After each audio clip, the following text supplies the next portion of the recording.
Our next candidate, as the drops of rain come down, is our Todd Tiahrt. He's running for senator.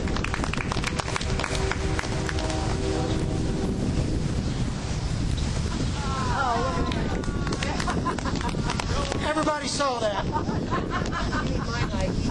Thank you, Steve. Well, good afternoon. I can tell you are not fair weather friends out here in the bad weather.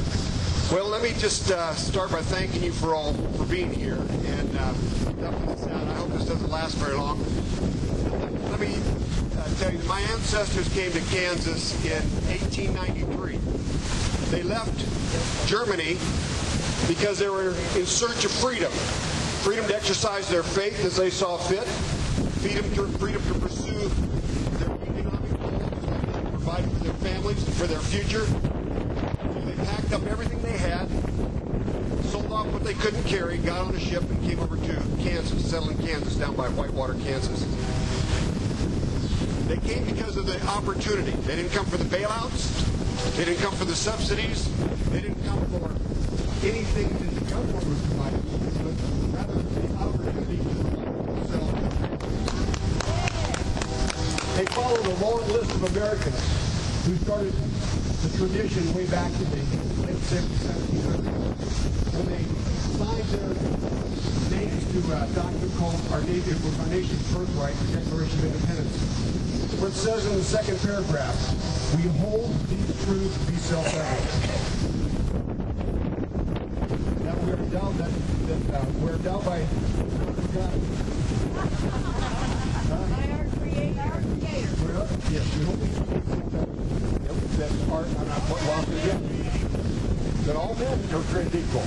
And today we can say men and women. So all men are created equal. That we're endowed by our Creator with certain unalienable rights.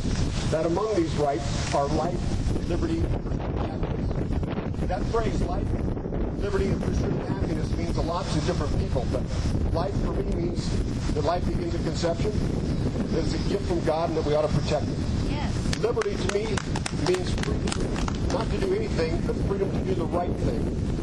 And pursuit of happiness could be translated to mean the American dream today, because pursuit of happiness is different for each and every one of us.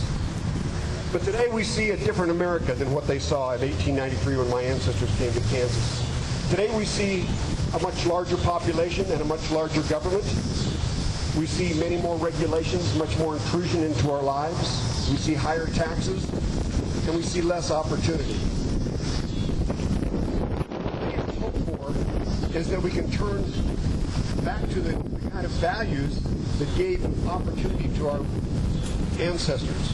Opportunity to make their dreams come true, make the American dream come true. If you look at what we've seen in Washington just this past week, the House of Representatives deemed a budget, meaning that we didn't have a budget passed through the committee process. They deemed a $1.1 trillion discretionary budget. That was added to a non-discretionary budget, the mandatory budget for Social Security, Medicare, Medicaid, and interest on the debt. It will now exceed about $3.3 trillion. Last year, we didn't have as much money come in as we had go out. We overspent by $1.5 trillion. This year, we're on track to do about the same thing. We're losing our future to debt. We have Washington now are borrowing more money and spending. Borrowing money we don't have and spending on programs we don't need. Because of that, we're mortgaging our children's future. The real plan to get our economy back on track is not something that they're willing to listen to. Instead, when they have opportunities to stop the spending, to go back to a common sense budget, they simply turn their back on it. And it makes you angry. It makes you want to do something. But we have a method of dealing with that in America. We don't strap bombs to our belts and go into some public space. We don't use bullets. We use ballots. We use collections instead of explosives. And that's what we need now, is to get people involved and excited about the opportunities that we can bring. If we want to get people back to work in America, we don't have to borrow money. We simply have to do 5 things.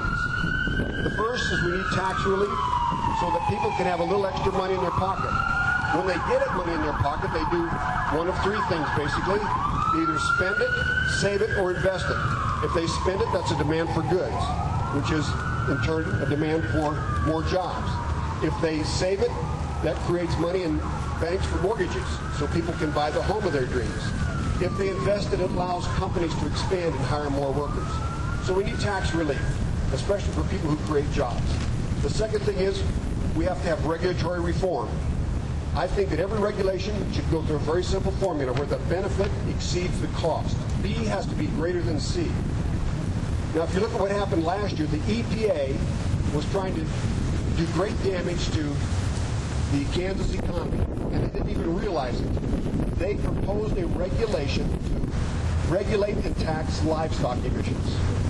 You know, cow gas. They wanted to put a new set of regulations on every producer in Kansas and in America, and they wanted to tax emissions themselves.